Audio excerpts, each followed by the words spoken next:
안녕하세요. 저는 전 남편과 시댁에서 어이없는 일을 당하고 뒤도 돌아보지 않고 이혼하고 돌아온 돌싱입니다. 살다 살다 이런 일은 처음이라 이렇게 글을 올리게 됐어요. 저 같은 평범한 사람에게도 이런 일이 일어나다니. 저의 대환장 이혼 스토리 한번 들어보실래요? 저와 그 찢어 죽여도 모자랄 남편 새끼가 만난 건 제가 28이 되었을 때였어요. 남편은 당시 젊은 사업가로 바쁘게 다니던 사람이었죠. 저는 당시 가족과 연을 끊고 살고 있었는데 그 빈자리를 채워주었던 게 남편이었어요. 남편은 사업 때문에 매번 바빠서 같이 있는 날은 많지 않았지만 그래도 만났을 때는 온전히 저에게만 집중해주는 모습에 반했어요. 그렇게 좋아하는 사람이었지만 결혼을 깊이 생각할 정도는 아니었어요. 좀 더 서로를 알아가야 한다고 생각하던 때에 우리에게는 새로운 생명이 찾아왔어요. 제 눈에 넣어도 아프지 않은 우리 아들이요. 만난 지 4개월 만에 보석처럼 곱고 애교도 많은 아이를 임신했을 때 처음에는 너무 무서웠어요. 남편이 아이와 저를 책임지지 않을 거라는 생각 때문에요. 그런데 남편은 자기가 책임지겠다며 결혼을 이야기하더라고요. 그때 저는 정말 너무 기뻤어요. 이 사람이 나를 그만큼 사랑해주는구나 하고요. 그렇지만 남편의 권유로 결혼식은 아이를 낳고 하기로 했어요. 배가 불러 예쁘게 나오지 않는 것도 싫었고 분주하게 움직이다가 아이를 잃는 것도 싫었기에 저도 남편의 말에 응했어요. 그리고 우리는 혼인신고만 한 상태로 제가 살던 전셋집에서 신혼집을 마련하게 되었어요. 어차피 남편이 사업차 지방을 자주 내려가기 때문에 돈을 더 많이 벌면 더 큰 집을 마련하자고 했었고 그 전까지는 여기서 조금만 더 버티자고 했죠. 그리고 정말로 남편은 바쁘게 움직였어요. 주말에는 아예 집에 오지 못하고 출장을 가야 했고 평일에도 이틀, 길면 나흘 이렇게 잠만 자고 일하러 다시 가야 했어요. 그때 제 곁에 있어준 건 시모였어요. 처음에는 제가 아이를 덜컥 임신했을 때도 시모는 뒤도 돌아보지 말고 결혼하라며 힘들면 자기가 애를 같이 봐주겠다고까지 하더라고요. 그래서 너무 감사한 마음뿐이었어요. 시부는 살아계셨지만 제가 결혼하기 전부터 지병으로 병원에 내내 계셨다고 하더라고요. 그래서 저는 제가 일하는 병원이 가족 할인이 되니 이쪽으로 말하고 시부를 옮겨두었어요. 그렇게 행복한 신혼을 보낼 거라고 생각했는데 아이가 태어나니 상황이 완전히 바뀌어버리더군요. 시모의 행동이 완전히 바뀌었어요. 잘 봐주겠다던 사람은 어디 가고 없고 웬 꼬장꼬장한 할머니 한 분이 나타나셨죠. 집안 꼴이 이게 뭐냐, 냉장고 청소는 언제 하고 안 하는 거니? 이런 돼지우리 같은 집에서 애 키우는 거 미안하지도 않니? 정말 맹세코 그 정도로 엉망인 집은 아니었거든요.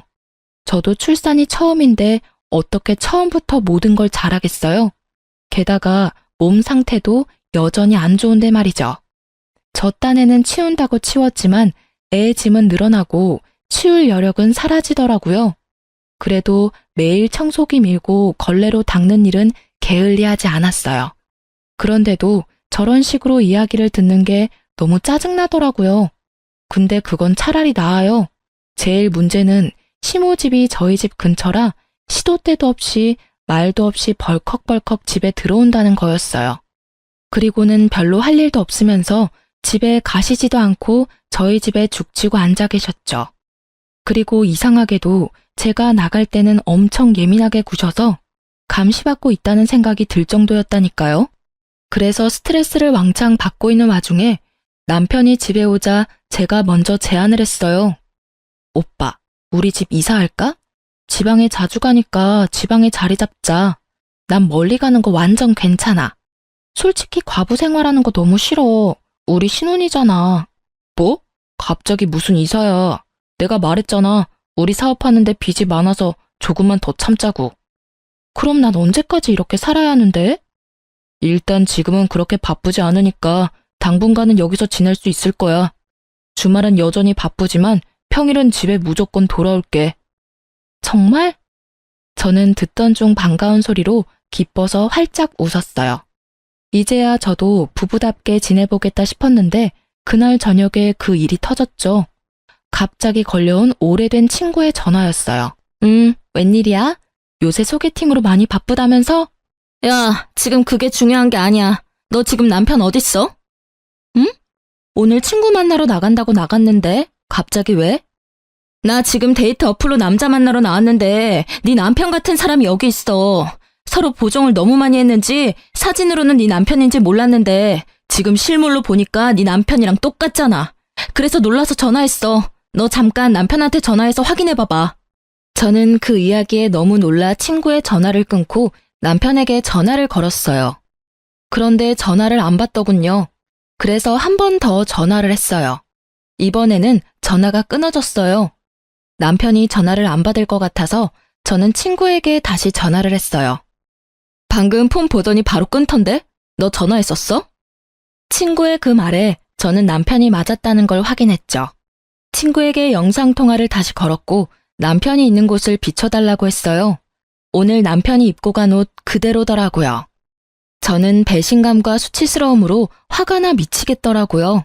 남편을 기다리는 내내 한 살도 채 되지 않은 아기가 있는 유부남이 데이트 어플을 사용해야 할 이유에 대해 생각해봤지만 떠오르는 건 아무것도 없었어요. 그리고 그날 허탕 크게 치고 온 남편이 돌아왔을 때 남편에게 따졌어요. 오빠, 데이트 어플로 여자 만나고 다녀? 뭐? 무슨 소리야. 너랑 애가 있는데 내가 왜 그런 거래? 그리고 그럴 시간도 없어. 오늘 친구 만나러 간다고 했잖아. 너 설마 나 의심해? 남편은 당황한 표정으로 우선 발뺌부터 하더군요. 눈 하나 깜짝하지도 않는 그 모습에 저는 필사적으로 눌렀던 화가 치밀어 오르는 걸 느꼈어요. 의심이 아니라 확신인데? 오늘 데이트 어플 상대가 펑크냈지? 그럴 수밖에 없지. 오빠 오늘 만나려고 했던 여자가 내 친구거든? 그 전화 받았을 때 내 기분이 어땠는지 모르지? 내가 왜 그런 걸 친구의 전화로 알아야만 하는 건데 친구들이 뭐라고 생각하겠냐고. 제 말에 남편 얼굴이 하얗게 질리더라고요. 아니 이럴 거면 왜 바람을 피냐고요. 화가 난 제게 남편 놈은 그제야 다급하게 말하더라고요. 그거 진짜 호기심으로 한번 해본 것뿐이야. 친구가 그런 어플이 있다고 해서 한번 경험 삼아 해본 거고. 그리고 무슨 일이 있었던 것도 아니잖아. 어차피 얼굴도 못 봤고 만나지도 못했는데. 그냥 한 번만 넘어가줘. 이후로 절대로 그런 짓 안 할 테니까. 응? 저는 남편의 뻔뻔하게까지 한 말에 배신감을 지독하게 느꼈어요. 아니, 뭔데 이렇게 당당한 건데요? 잘한 거 하나도 없는 놈이 빳빳하게 얼굴 들고 한 번만 봐달라니. 이게 지금 저한테 할 소린가요? 미안하다가 아니라 한 번만 봐달라는 소리가 먼저 나오는 남편을 보며 저는 한숨을 푹 쉬었어요. 한 번만 봐줘? 이렇게 살 거면 그냥 헤어지는 게 낫겠어. 이게 뭐야? 남편이라는 작자는 집에 들어오지도 않고 시어머니라는 사람은 시도 때도 없이 집에 말도 없이 찾아오지를 않나. 게다가 아직 어린 애기 두고 여자 물색하는 남자를 도대체 어떻게 믿으라는 건데? 그리고 최소한 나한테 미안하다 한마디는 해야 하는 거 아니냐고. 봐달라고 말하기 전에. 미안해. 진짜로 미안하다니까. 두 번 다시 그런 일 안 할 테니까 이만 마음 풀어. 당신이 원하는 거 다 해줄게. 나도 일부러 그런 거 아니라니깐. 이번이 처음 아니지? 다른 데로 말해봐. 몇 명이나 이 어플로 만났냐고. 맹세코 이번이 처음이라니까. 몇 번을 이야기하게 만들어. 정말로 미안해. 그러니까 이번만 좀 봐줘. 뭐 할까? 어플도 지울게. 자, 됐어? 그럼 각 썼어. 두 번 다시 이런 일 안 하기로 하고 다시 이런 일이 생길 경우에는 이혼하고 위자료 지급하고 친권, 양육권 다 나한테 넘긴다고 써. 제가 알기로 각서라는 건 법적 효력이 없어요. 그럼에도 각서를 쓰게 한 건 남편에게 보여준 제 각오였어요. 다시 바람을 피려 하거나 바람을 필 때 이대로 내가 하겠다는 각오였죠. 남편은 아주 흔쾌히 각서를 쓰더라고요. 그렇지만 그 각서를 보면서도 우울하고 열받는 불같은 제 마음은 전혀 좋아지지 않았어요. 그런 제 모습을 보던 남편은 며칠 동안 저녁마다 집안일을 도와주며 저를 달래려 애쓰더군요. 저는 큰맘 먹고 용서해주기로 했어요. 여자를 만나려 했지만 못 만났다는 점이 크게 작용했던 거죠. 게다가 남편이 집에 있으니 시모가 집에 오지 않더라고요. 그렇게 저는 아주 잠시 편안함을 느낄 수 있었어요. 시모가 오지 않고 남편이 집안일을 해주고 있었으니 딱 오늘만 같았으면 하는 마음이 들었거든요. 그렇지만 그것도 오래 가지는 못했어요. 한 달도 채우지 못하고 남편은 일이 다시 바빠지는 바람에 다시 지방을 오가는 생활을 하게 됐거든요. 그렇게 남편이 다시 사라지자 시모의 습격이 시작되었어요. 무슨 생각인 건지 시모는 남편이 있을 때는 절대로 집에 오지 않더군요. 그런데 남편이 오지 않을 때는 귀신같이 알고 집에 와서는 저를 괴롭혔어요. 집안일 못한다고 지적하던 시모는 아이가 커갈수록 아이에 대한 지적을 하더라고요. 아이가 못생겼다느니, 너를 닮은 게 실수였다느니. 듣기에도 진짜 머리가 아플 만큼 아이에 대한 악담을 하더군요. 처음에는 그냥 농담으로 넘기려고 했는데 매번 그런 이야기를 들으니 점점 더 농담으로 들리지 않더라고요. 자그마치 애가 태어나고 30개월을 그렇게 보냈죠. 그런 상황을 참다 못한 저는 인연을 끊고 지냈던 어머니에게 결혼 후 처음으로, 아니, 집을 나온 후 처음으로 전화를 걸었어요. 시모뿐만이 아니라 여전히 집에 잘 오지 못하는 남편 때문에도 엄청 힘들었거든요. 엄마, 나야. 너 지금 어디야? 어떻게 한 번도 연락을 안 해? 이 모진 것. 잘 살고는 있는 거야? 밥은 잘 먹고 다니고? 엄마, 너무 걱정했어. 나 결혼해서 애까지 있어.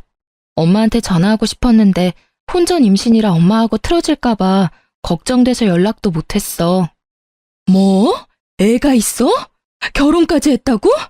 너 결혼식 할 때는 어떻겠어? 부모도 없이 혼자 들어갔어? 아니, 결혼식은 아직 안 했어. 배가 불러와서 결혼식은 나중에 하기로 했거든. 아, 정신이 하나도 없어. 오랜만에 전화했나 싶었는데 이런 일까지 듣게 되고. 그래, 애는 몇 살이야? 이제 30개월이야.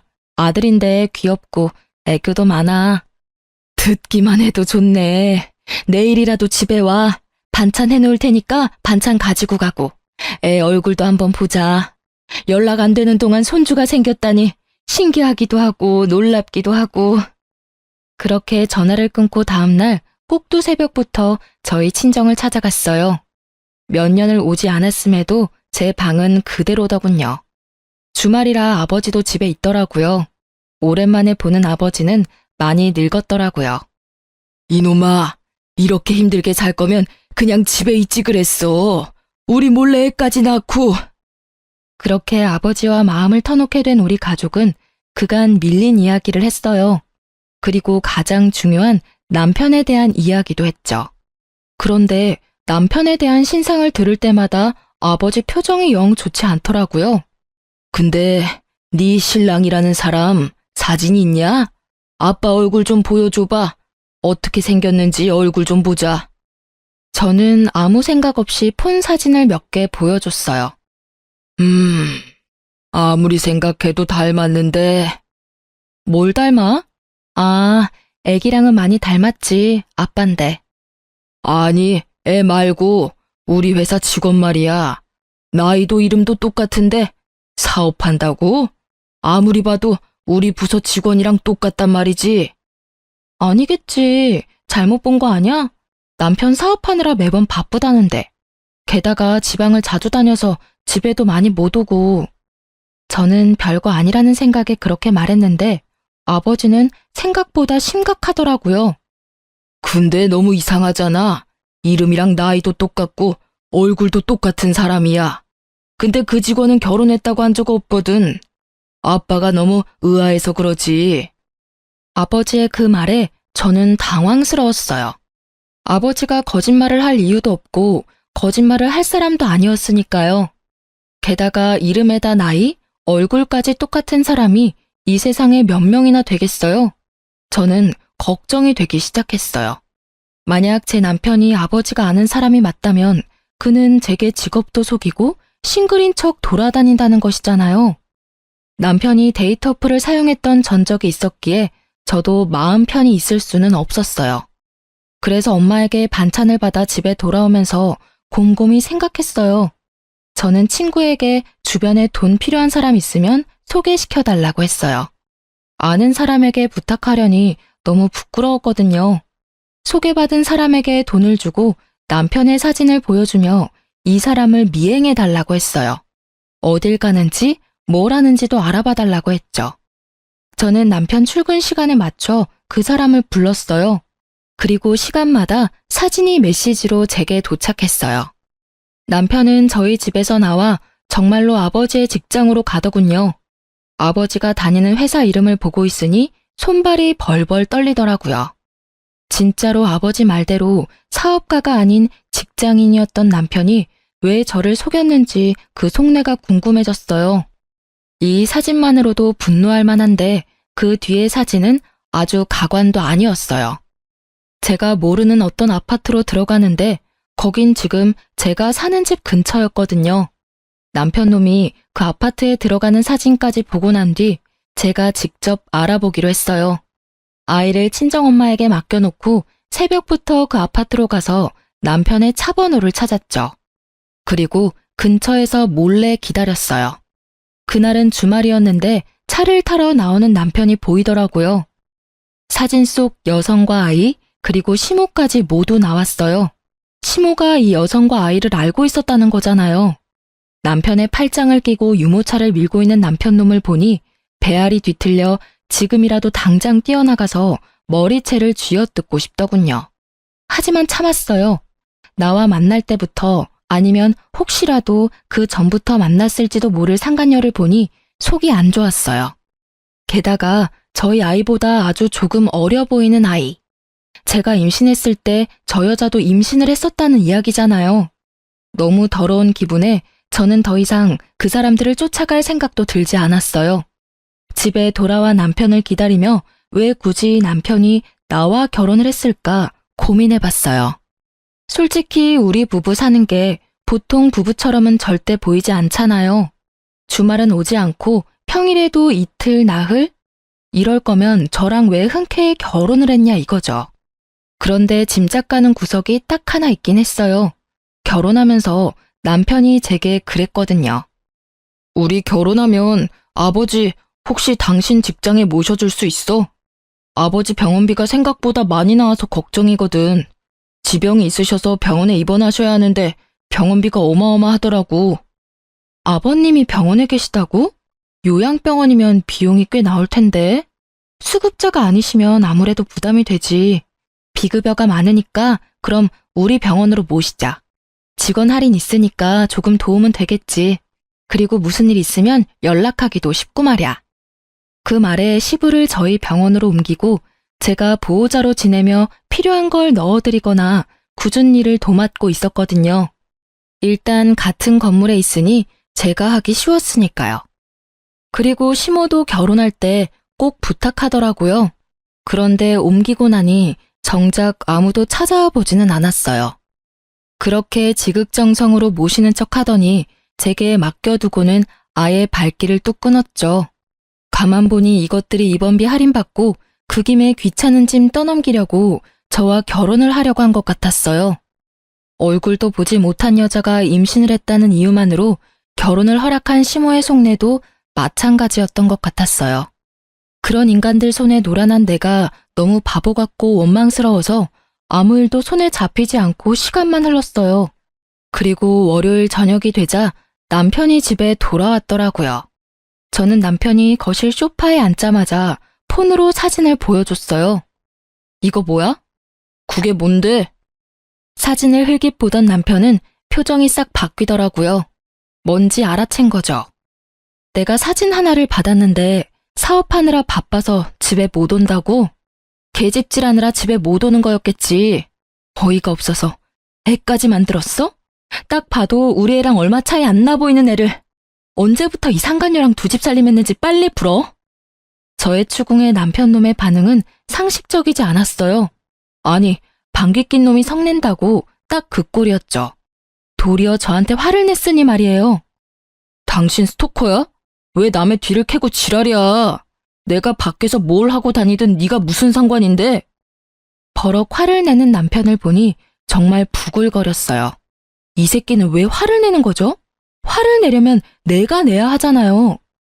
상간녀랑 얼마나 됐는지는 모르겠는데 애까지 낳았다니 볼장 다 본 거잖아. 우리 헤어져.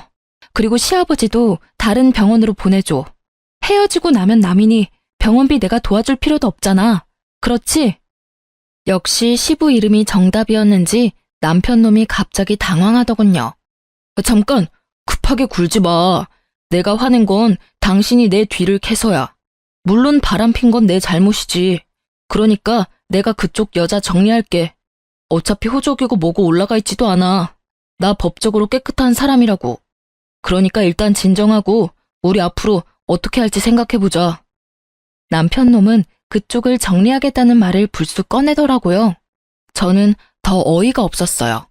지 사정에 맞춰서 이 여자 저 여자 관리하는 모양새가 여자가 한둘만 있지는 않을 거라는 합리적인 의심을 하게 만들었죠.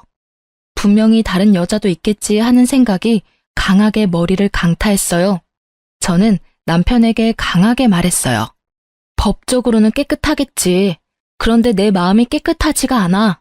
네 얼굴 보는 것만으로도 뱃속이 부글부글거리고 열받아서 머리가 돌 것 같다고. 그리고 뭐? 정리를 해?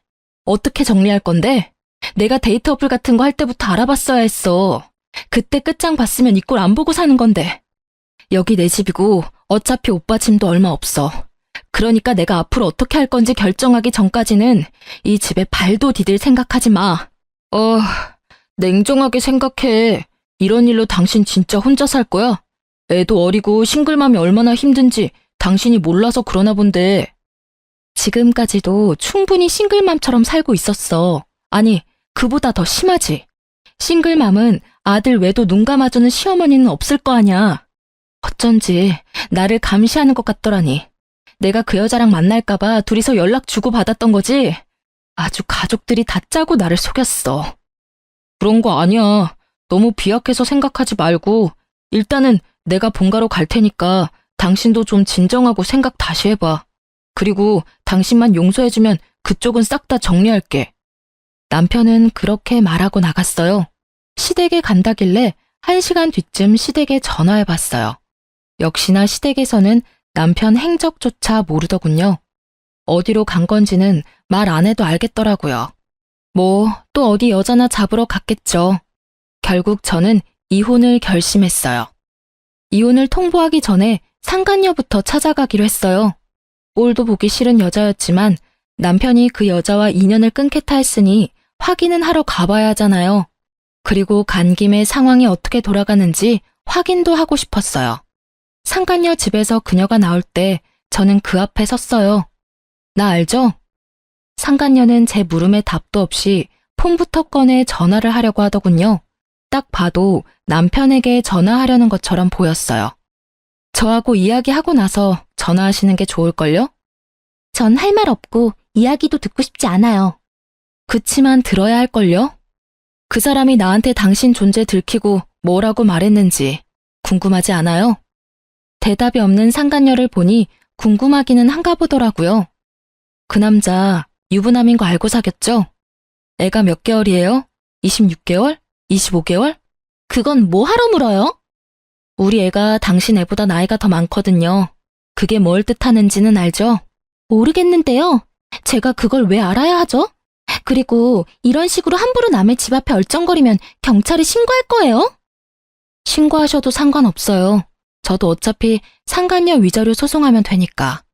어느 쪽이 더 많은 벌금을 낼지는 알고 있을 거라고 생각해요.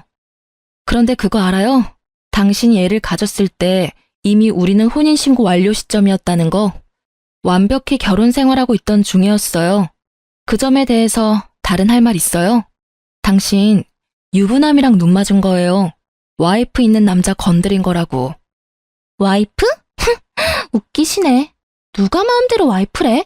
두 사람 결혼식 안 한 거 다 알거든요? 이보세요. 애를 먼저 낳은 게 당신이더라도 그 남자 마음이 나한테 있으면 내가 본처지. 그리고 우리 집에서 더 많은 시간을 보내는데 무슨? 당신은 그냥 필요에 의해서 만나는 사람이라고 남편이 그랬거든요? 필요라면 어떤? 남편이 아버지 떠안기 싫어서 병원 다니는 여자 만나서 맡겼다고 얼마나 좋아한 줄 알기나 해요? 아무것도 모르면서 와이프? 웃기고 앉았네. 본인이 세컨드인지 모르고 있었어요? 제가 생각했던 가설들이 다 맞아떨어지니 오히려 머릿속이 상쾌해지더라고요. 상간녀는 그 뒤로도 자기가 하고 싶은 말을 아주 쏟아내더라고요. 진짜 부인은 나고 당신이 세컨드거든요? 그리고 조만간 혼인신고하면 애도 호적에 올려준다고 했어요. 솔직히 시아버지 죽고 없으면 당신 같은 여자 필요도 없었어. 혼인신고? 내가 혼인신고를 먼저 올렸는데 당신이 어떻게 혼인신고를 또 올려요? 참 이상한 여자네. 이미 법적으로 유부남인 남자를 어떻게 혼인신고하는지 당신이 좀 알려줄래요? 제 말에 상간녀의 아주 당당하기만 하던 얼굴이 갑자기 동그랗게 놀란 얼굴이 되더라고요. 정말로 몰랐나 봐요. 남편 놈이 저와 혼인신고가 되어 있다는 걸. 그게 무슨 소리야? 혼인신고가 되어 있다고? 어떻게 그게 가능하냐고? 남편은 나한테 혼인신고 안 했다던데? 애 가져서 결혼하는데 결혼식도 못했어요. 그러면 당연히 혼인신고라도 해야 하는 거 아니에요? 그 새끼가 이 여자 저 여자 만나고 다니느라 바빠서 깜빡했나 본데 결혼 준비할 때 이미 남편 신분증과 도장 가지고 동사무소 가서 신고했죠. 아무 생각 없이 그냥 두던데요. 설마 이제까지 자기가 혼인신고 되어 있었던 것도 몰랐대요? 그걸 왜 혼자서 혼인신고를 해요? 그럼 결혼하자고 하는 사람이랑 혼인신고를 하지 누구랑 혼인신고를 해요? 그리고 애 낳으면 호적에 올려야 하잖아요. 그러니 혼인신고했죠. 제가 잘못한 거예요? 아니, 그리고 둘이서 사랑한다면서요. 그러면 애가 태어나면 호적부터 올려주겠다고 했겠죠. 대체 뭘 기다린 거예요? 저는 이 상황에 웃음이 났어요. 그놈도 자기가 법적으로 본인이 유부남인 거 모르고 있나 보더라고요. 저는 상간녀에게 웃으며 말했어요. 그 자식은 법적인 유부남이었고 당신은 유부남이랑 붙어먹은 불륜녀고요. 그리고 내가 남편한테 어제 헤어지자 했더니 나한테는 당신 쪽을 정리하겠다고 하더군요. 생각한 것보다 엄청 사랑한 건 아니었나 보네요. 아참, 좋은 거 하나 알려드릴까요? 저는 상간녀에게 여자가 나뿐만이 아니라는 걸 알려주고 싶은 마음이 들었어요. 제가 받은 배신과 상실감을 이 여자도 받길 원했거든요. 그리고 이 여자가 빨리 깨닫고 남편 놈을 버려주길 바라는 마음도 더 컸고요. 그 남자 폰 자세히 살펴봐요.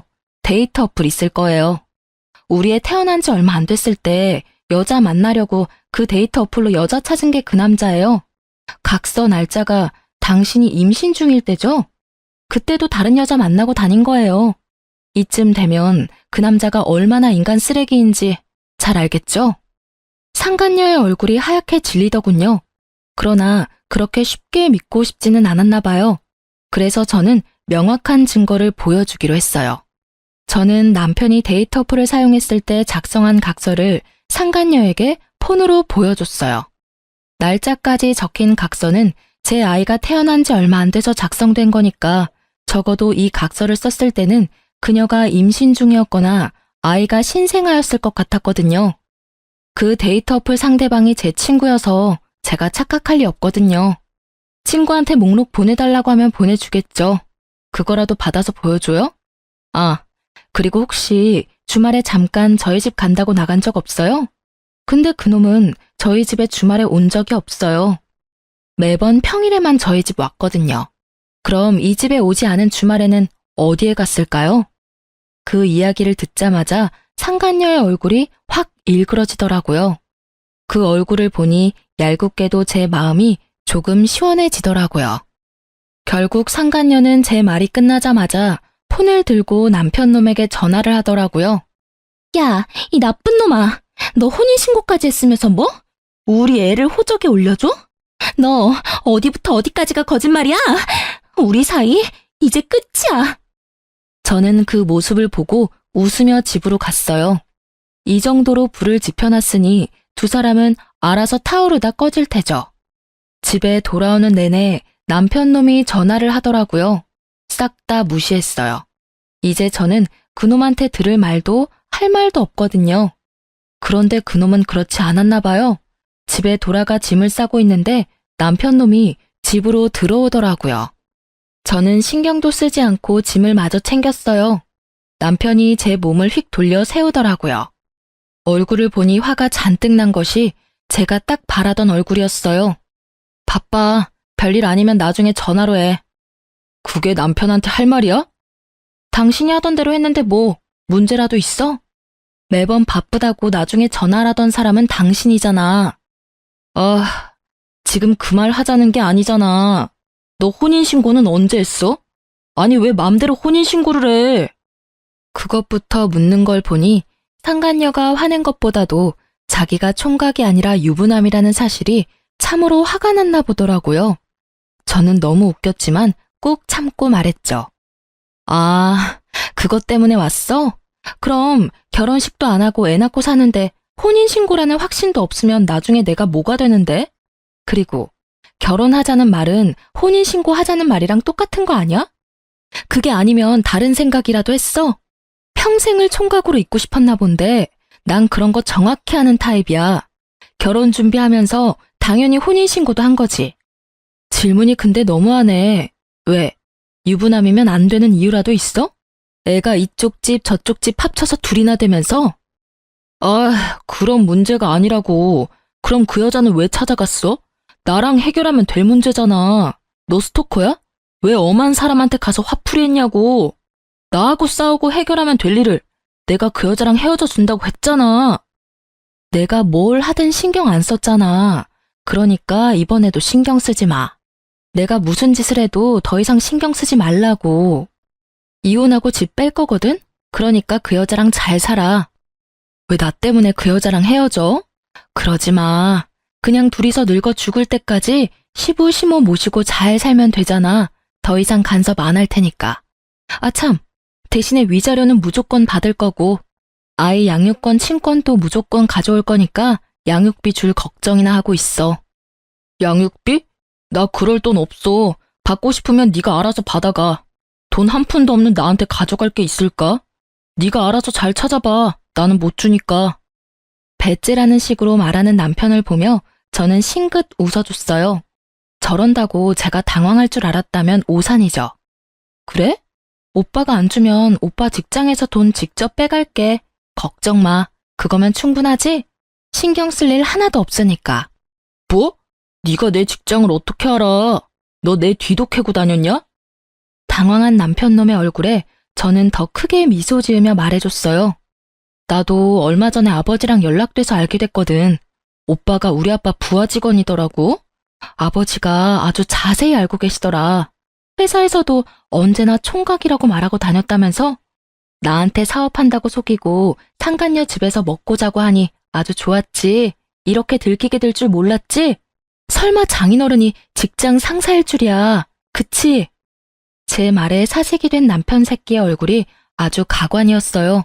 끝까지 숨기고 싶었을 텐데 어쩌나요? 모든 게 다 까발려져 버렸는데. 그게 사실이야? 진짜 우리 부장님이 당신 아버지라고? 거짓말이지. 나한테 물어보지 말고 아버지한테 직접 물어봐. 어차피 내가 하는 말 믿지도 않을 거잖아. 대신 아버지한테 물어봤을 때 무슨 일 당할지는 나도 장담은 못해. 아버지가 그렇게 보여도 딸 사랑이 지극하신 분이라. 뭐 그게 싫으면 직장을 그만둬도 괜찮지. 괜히 그렇잖아. 이혼한 와이프 아버지라니. 세상에 이보다 더 찝찝한 관계가 어딨어? 그러나 그 직장은 그만두지 못할 거예요. 생각보다 월급도 많고 복지도 좋거든요. 잠깐만. 여보, 우리 진짜 진지하게 이야기 좀 할까? 가족관계나 그런 거 정말로 맞는 거야? 일부러 나한테 거짓말하는 건 아니지. 나 바쁘다니까. 짐 싸고 있는 거 안 보여? 궁금한 거 있으면 우리 아버지한테 물어보고 나는 이제 오빠한테 간섭 안 할 테니까 그렇게 하라. 저는 매달리던 남편놈을 집 밖으로 내치고 최소한의 짐만 챙겨 친정으로 돌아갔어요. 혹시나 남편놈이 이 집에 들어가 죽치고 있을까봐 비밀번호도 바꾸고 집주인에게도 남편놈에게 문 열어주지 말라고 전했어요. 그러게 사기를 치려면 잘 알아보고 쳤어야죠. 그렇게 이혼은 아주 속전속결로 이뤄졌어요. 워낙에 남편놈에게 유책 사유가 많고 확실하기도 했어서 저에게 굉장히 유리하게 이혼이 되긴 했어요. 그렇지만 이미 배신당하고 상처받은 제 마음과 태어난 후로 아버지에게 사랑받지 못했던 아들의 마음은 절대로 제게 유리하지 않은 일이었어요. 이혼이 완료되고 가장 먼저 한 일은 제가 일하는 병원에 입원한 시부의 할인을 끊는 일이었어요. 그리고 다음 달 병원비가 평소의 배로 나오자 시모가 연락이 왔더군요. 병원으로 전화하면 될 일을 제 개인 폰으로 연락을 했어요. 야, 너 병원비에 무슨 짓 했지? 왜 병원비가 갑자기 이렇게 많이 나와? 80만 원 나오던 병원비가 왜 갑자기 160만 원이나 나와? 아, 보호자분, 그건 당연한 일이죠. 원래 병원비가 160인데 가족 할인 받아서 120만 원이었고 그중에 40만 원을 제가 선지급금으로 내드리고 있었거든요. 그래서 보호자분이 낼 돈은 80만 원밖에 안 됐던 거예요. 그런데 제가 이혼을 했잖아요. 보호자분 아드님의 유책 사유로 인해서. 그래서 할인이 사라지고 제가 내던 돈도 안 내게 돼서 160만 원 전체를 내셔야 하는 거예요. 저번 달, 저저번 달 입원비 내역서 보세요. 할인 전 금액이 아마 160일 거고 선수금이 40 있을 테니까. 아니, 그렇다고 이렇게 갑자기 할인을 끊으면 어떡해? 미리 이야기라도 해줬어야지. 그리고 그래, 그 사람은 당신 딸 할아버지거든. 충분히 혈연이 있으니까 할인도 가능하지. 아, 할인은 직원의 직계 좀비속과 배우자 직계 좀비속 뿐이에요. 저는 이제 배우자가 사라졌으니 할인이 안 되는 거고요. 이혼한 거 병원에서 다 알아서 어차피 할인 안 되거든요. 그거 다 알고 아드님이랑 저 결혼시킨 거 아니었어요? 그럼 이혼하면 본래대로 돌아갈 것도 잘 아셨어야죠. 제 말에 시모가 순간 말을 잊지 못하더라고요. 오래전의 이야기라 잊어버렸던 것 같더라고요. 그러게 왜 사람을 괴롭혔는지, 왜 아들의 외도를 돕고 있었는지, 이제와 후회한들 저는 번복할 생각이 전혀 없으니까요. 아니, 그런 걸로 결혼시킨 거 아니야. 그리고 예정이 있는데 그 정을 봐서라도 좀. 정 같은 거 없고요. 솔직히 지금까지 매달 50만 원씩 더 내준 것도 다 받아내고 싶은 심정이거든요. 어차피 그것까지 위자료로 싹 다 받아먹을 거지만. 그리고 병원이 비싸면 본인이 직접 간병하시면 되잖아요. 결국 시모는 할 말이 없으니 욕만 하다 전화를 끊더군요. 그리고 그 뒤에는 남편 놈이 시모와 같이 왔어요. 교대로 참 웃기지도 않았어요. 여보, 진짜로 다시 생각해봐. 당신 속인 거 내가 다 잘못했고 그 여자랑은 이미 관계 정리했어. 나는 이혼도 안 할 거고 아버지 퇴원도 못 시켜. 아직 집 정리 안 된 것 같던데 이러지 말고 우리 다시 같이 살자. 이번에는 꼬박꼬박 집에도 잘 들어오고 당신이랑 아들한테 충실할게. 정말이야. 그 꼴을 보니 얼마 전 들었던 소문이 진짜였던 것 같더라고요. 상간녀가 자기 말고 딴 여자 또 만나는 거 발견해서 자기 집에서 나가라고 내쫓았다 하더라고요. 혼인신고해주겠단 말만 철석같이 믿고 있던 상간녀가 이미 유부남이었던 남편이 또다시 다른 여자 만나는 걸 용서해줄 리가 없죠. 집이 없어 시댁에 들어가 시모와 함께 살던 남편놈은 급하니 이번에는 제게 와서 빌붙으려 하더라고요. 똥투리 타는 건 시모도 마찬가지였나 봐요. 그래, 얘야, 나도 다 잘못했어. 이때까지 너한테 그런 거 정말로 미안하게 생각해. 이제까지 내가 그랬던 건 다 너를 위해서였어. 남편 바람피는 걸 들키면 네가 얼마나 힘들었겠니? 그래서 내가 너를 못 나가게 한 것뿐이야. 정말로 나쁜 의도로 그런 거 하나도 없어. 제가 걱정돼서 남편 불륜을 눈감아줬다는 정신 나간 시모의 말을 들으니 이 사람들 제정신이 맞나 싶더라고요. 여태껏 그 여자랑 즐겁게 하하호호 잘 지내놓고는 이제 와서 자기들 아쉬우니 바로 획 돌아서는 거 봐요. 다 뽀록난 주제에 말은 얼마나 청산유수인지. 죄송해요. 저는 두 분을 용서할 마음이 눈꼽만큼도 없어요. 특히 어머니, 제가 상간녀와 마주칠까봐 매일 수시로 집에 감시하러 오느라 고생하셨어요. 그러니 앞으로는 그 열정을 남편분에게 쏟아서 열심히 간병하시면 될 것 같아요. 시모에게 그렇게 말해주고 저는 남편을 보며 말했어요.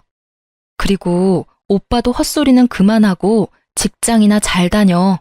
그래야 아버지 편으로 매달 양육비 잘 받을 거 아냐. 그러니까 여보, 나 지금 진짜 힘든 상황이라고. 정말 미안한 마음 가득하거든? 그러니까 한 번만 용서해줘, 응? 너 이렇게 독한 여자 아니잖아. 그러니까 참 대단하지. 이렇게 어리바리한 여자를 이렇게 독하게 만드는 당신 가족들이 더 대단하지 않아? 그리고 나를 속이느라 바쁘게 움직였던 열정이 있으면 아버지도 간병 잘할 수 있을 거야. 제 말에 뭐라 말 못하던 남편은 궁시렁거리며 퇴원수속을 밟더군요. 독한 년. 결국 옆에 있던 시모는 참지 못하고 저에게 나지막히 내뱉더라고요. 그 말에 저도 답해줬어요. 제가 독한 년이면 두 분은 사기꾼이세요? 아들 바람피는 거 도와주는 시모에 총각 행세하려고 혼인신고도 안 하려던 남편에 사기꾼 기질이 그 집안 특징인가 보네요. 누구더러 독한 년이라는 건지. 그렇게 남편은 시부를 시댁으로 모셔갔어요. 나중에 소문으로 들으니 시부 간병하던 시모가 결국은 몸이 크게 상하는 바람에 두 사람이 나란히 요양원에 들어갔다고 하더라고요. 그리고 남편 놈은 일 다니다가 결국 두 사람의 요양원 비용이 부담돼서 투잡 뛰고 있다고 아버지가 말해줬어요. 새벽에 배송 일하면서 여전히 아버지 직장에서 일하고 있다니 불행 중 다행스런 일이었어요. 애 양육비는 그래도 받을 수 있을 테니까요. 그래서 아버지는 매달 전 남편에게 직접 양육비를 받아 제게 전해주고 있어요. 그리고 이렇게 바쁘니 이제는 여자 만날 시간도 없겠죠? 그렇게 좋아하는 여자 못 만나는 건 아쉽겠지만 인간이 되는 수행을 한다고 치면 좀 마음이 편해지지 않을까 싶네요. 본인은 그저 지금 고생만 한다고 생각하며 투덜대겠지만요. 이렇게 글을 쓰다 보니 솔직히 남편 탓만 할 건 아니라는 생각도 해요. 아니, 속인 놈은 무조건 잘못이지만 저도 어수룩하게 속아 넘어간 잘못이 있긴 하죠. 결혼은 언제나 신중해야 하고 순간의 감정에 선택을 맡기면 안 된다는 걸 깨닫게 된 쓰라리고도 좋은 교훈을 얻기도 했고요. 처음부터 수상한 점이 많은 사람이었으니 임신을 했더라도 신중히 생각했어야 했는데 그때 부모님과 연락을 하고 있었더라면 좀 더 좋은 조언을 얻지 않았을까 하는 생각도 해요. 남편 놈의 가족이 짜고 저를 속일 줄은 몰랐지만 그래도 막판에는 다들 알아서 망해줘서 속은 시원해요. 저는 부모님 밑에서 아들 키우며 즐겁게 살고 있어요. 한번 떨어졌던 가족이고 다시 만나 앙금도 풀었고 귀여운 애교쟁이 손주도 있으니 아버지는 항상 아이를 위한 장난감을 사거나 여행을 같이 가곤 해요. 일을 하면 어머니가 아이를 봐주시니 매달 죄송한 마음에 용돈도 드리지만 아이에게 따뜻한 가족을 경험시켜줄 수 있어서 차라리 천만다행으로 생각해요. 남의 불행을 나의 기쁨으로 삼지 말아야 하지만 나의 불행을 행복으로 삼던 놈이 불행해지니 솔직히 기쁜 게 사람 마음인가 봐요. 이 정도로 당했으니 이런 생각 조금쯤은 해도 괜찮을 거라고 생각해요. 그렇지 않으면 제가 너무 열받잖아요. 이렇게 이야기해보니 이혼당한 글이 사기당한 글 같기도 하고 참 여러모로 다른 사람에게 알리기 창피한 일이긴 하네요. 그래도 제가 글을 쓴 건 이런 어이없는 일이 누군가에게는 일어나고 있다는 걸 알려드리고 싶어서예요. 그리고 같이 욕이나 시원하게 해주시면 제 마음도 편할 것 같았거든요. 긴 글 읽어주신 것 너무 감사하고요. 오늘 하루 행복한 하루 보내세요.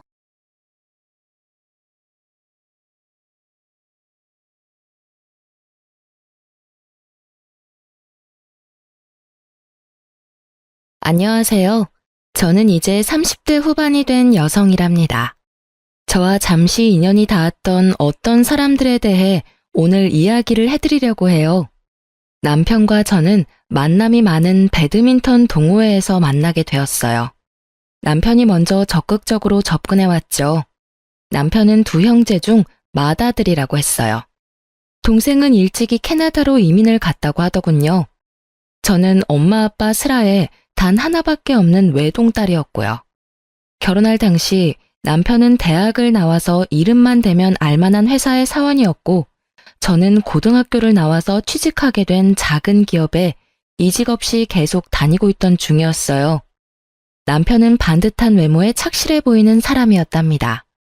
우리는 빨리 연인 사이로 발전했고 서로에 대해서 이런저런 이야기를 터놓는 사이가 되었죠.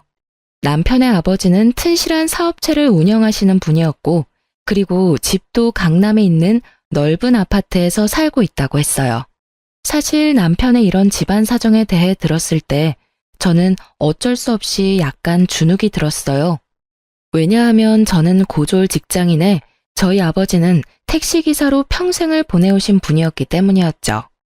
약간 주눅이 든 것은 사실이지만 저는 저희 집 형편이나 아버지의 직업에 대해서 당당했답니다. 아버지는 정말 성실하게 세상을 살아오신 분이었어요. 저와 엄마는 그런 아버지 덕분에 아주 부유하지는 않아도 남루하지 않게 살 수 있었죠. 아무튼 시쳇말로 조건이 좋은 사람이 고졸의 집안 사정도 아주 평범한 저에게 적극적으로 접근해오니 약간 의외라는 생각도 들었어요. 하지만 진실하게 접근해오는 이 사람이 마음에 들었답니다. 사귄 지 약 1년쯤 되었을 때 남편이 제게 프로포즈를 했죠. 시댁에 인사를 가보니 제 생각보다 더 부유한 집안인 것 같았어요. 땅값도 집값도 비싸다는 서울 강남에 있는 넓은 아파트가 남편의 집이더라고요. 반대를 하시지 않을까 걱정도 했지만 의외로 큰 반대 없이 우리는 결혼에 골인했답니다. 결혼 준비 중에 우리 엄마가 예비 시어머니를 만나서 신혼집 이야기를 하게 되셨다죠. 그런데 생각보다 남편의 저축이 많지 않더라는 것이었어요. 그리고 시댁에서도 신혼집 마련을 위해 예상보다 훨씬 적은 돈밖에 도움을 주지 못하셨죠. 현금이 많지 않다고 하셨어요. 남편이 버는 돈도 모두 시아버지의 사업에 재투자를 한다고 했죠. 그래서 우리는 방이 2칸 딸린 작은 연립에서 친접 살림을 시작했답니다. 참, 저희 친정 이야기를 좀 해드리고 넘어가야겠어요. 사실 우리가 결혼하기 얼마 전에 시골에 계시던 할아버지가 그만 뇌졸중으로 돌아가시고 말았었죠. 그런데 장례식까지 모두 치른 후 정말 깜짝 놀랄 만한 일이 벌어졌어요. 안녕하십니까. 최재영 씨의 유언을 집행하기 위해 찾아왔습니다. 변호사 서문수라고 합니다. 할아버지의 유언을 집행한다니 처음에 우리 식구 모두가 무슨 뜻인지 못 알아들었죠. 최재영 씨가 아드님 최일선 씨 앞으로 고향에 있는 땅과 서울, 경기권의 땅, 그리고 상가 건물 2채를 상속하셨습니다. 변호사라는 사람이 말하는 할아버지와 아버지의 함자는 분명히 맞는데 내용이 영 이해가 가지 않는 것이었어요. 할아버지는 농사를 평생의 천직으로 알고 사셨던 분이었거든요. 이런 정도의 재산을 모으실 만한 처지가 아니셨어요. 변호사에게 물어보니 오랜 기간 동안 꾸준히 투자를 해오셨던 것 같다고 하더군요. 아무튼 그렇게 해서 아빠는 생전 처음으로 남들이 부유하다고 할 만한 사람이 되셨죠. 그리고 엄마와 의논하시더니 그 재산은 역시 할아버지의 뜻을 받드는 데 쓰는 것이 좋다고 결정을 내리셨어요. 농사를 천직으로 하셨던 할아버지의 뜻에 따라 택시기사 일을 그만두시고 고향에 내려가서 농장과 목장을 크게 확장하시겠다는 것이었죠. 아빠는 타고난 성실함을 바탕으로 열심히 일하셨고 농장과 목장은 그런 아빠의 손을 타고 성장을 거듭했답니다. 아빠의 고향과 인근 도시들에서는 아빠가 경영하시는 목장에서 생산되는 한우가 인기를 끌고 있었어요. 깨끗한 것만을 먹여서 잘 키운 한우, 맛이 좋을 수밖에 없었죠. 이제 곧 서울에 판로를 개척해야겠다는 생각도 가지고 계셨답니다.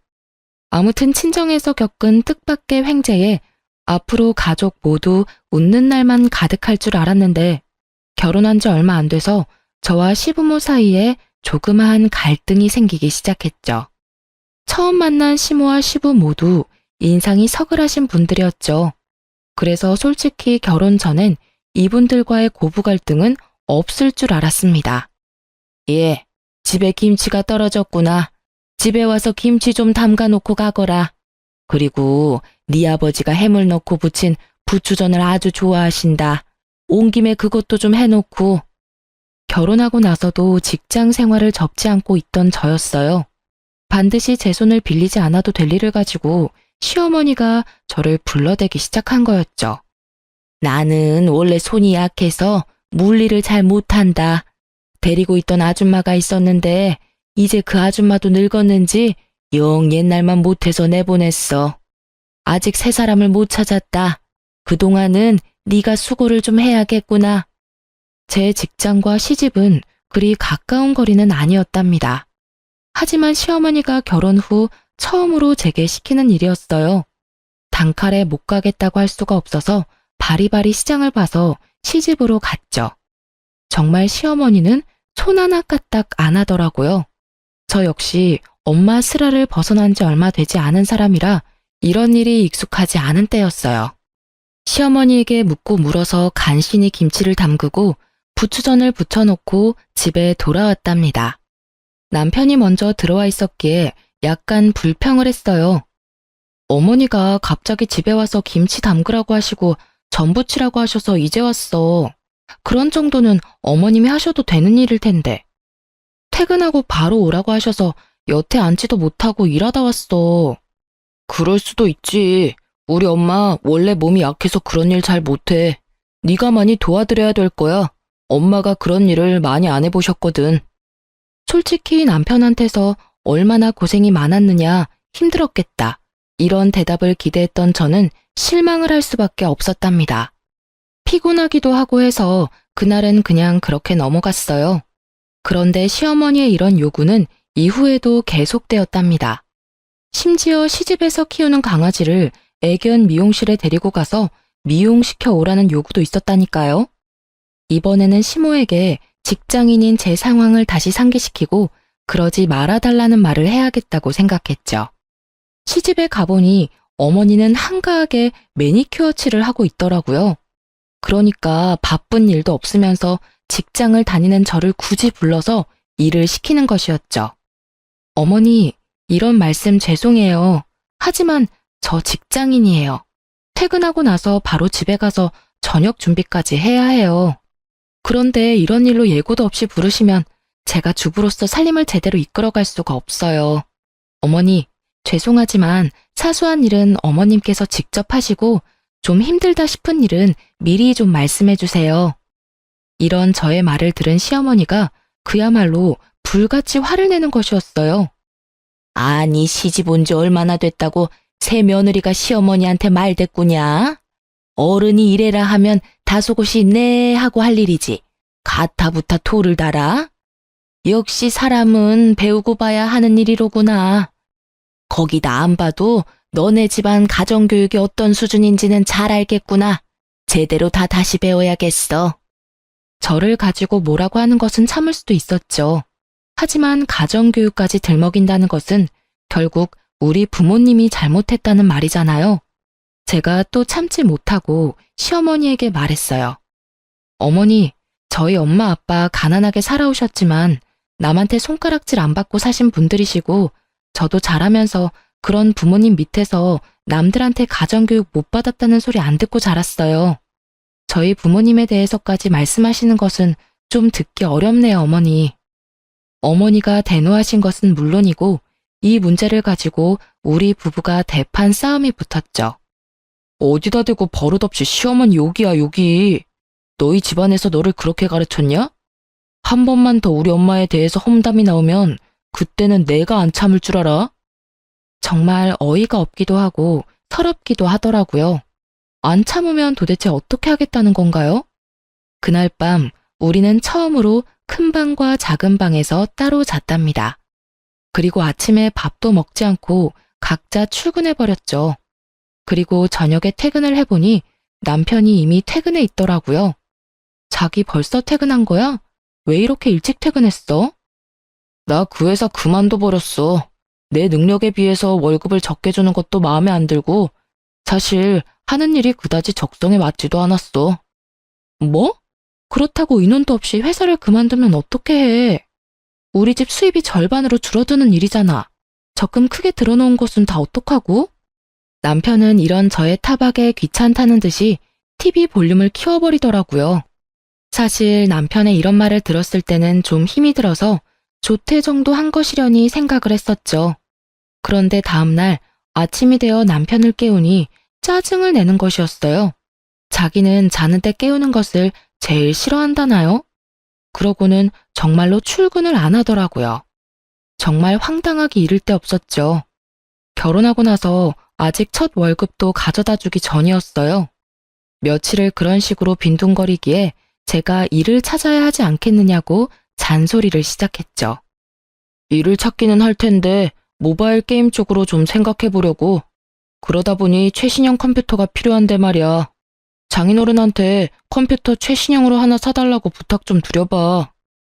저는 이 말을 듣고 정말 의아했어요. 갑자기 우리 집에다가 최신형 컴퓨터를 사달라고 하라뇨.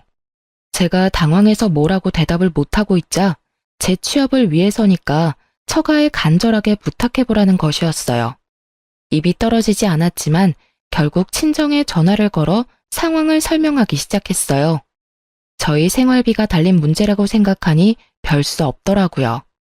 결국 남편의 바람대로 친정아버지는 300만 원이 넘는 돈을 지원해 주셨죠. 다른 것도 아니고 일을 찾기 위해서라고 하니 이 아빠가 컴퓨터 사주마. 요즘은 그 뭐냐 집에서 하는 재택근무도 많다고 하니 너무 잔소리하지 말고. 이렇게 해서 최고 사양을 갖춘 컴퓨터가 우리 집에 오게 되었답니다. 뭐야? 일을 찾는다면서 게임만 하고 있잖아. 이게 벌써 며칠째야. 잠도 거의 안 자고 게임만 하는 게 일을 찾는 거야? 아이씨, 말 시키는 바람에 캐릭터가 죽었잖아. 나 컴퓨터 할 때 말 시키지 말라고. 알았어? 이후로 남편의 행동은 그야말로 반백수도 아니고 백수 그 자체였어요. 거의 밤을 새고 게임에 열중하고 아침에는 일어나지도 못했죠. 제가 조금 일찍 퇴근을 하는 날이면 그 시간까지 자고 있기도 했어요. 밤과 낮이 완전히 바뀐 생활을 하고 있었고 먹는 것도 컴퓨터 책상까지 갖다 바쳐야 먹더군요. 남편은 이런 식으로 한 계절을 다 보내고 있었어요. 늦가을, 이제 조금 있으면 또 한 해가 가겠죠. 이제는 아이 가질 생각도 해야 할 텐데 남편은 마치 오늘만 살고 내일은 안 살 사람처럼 행동하더군요.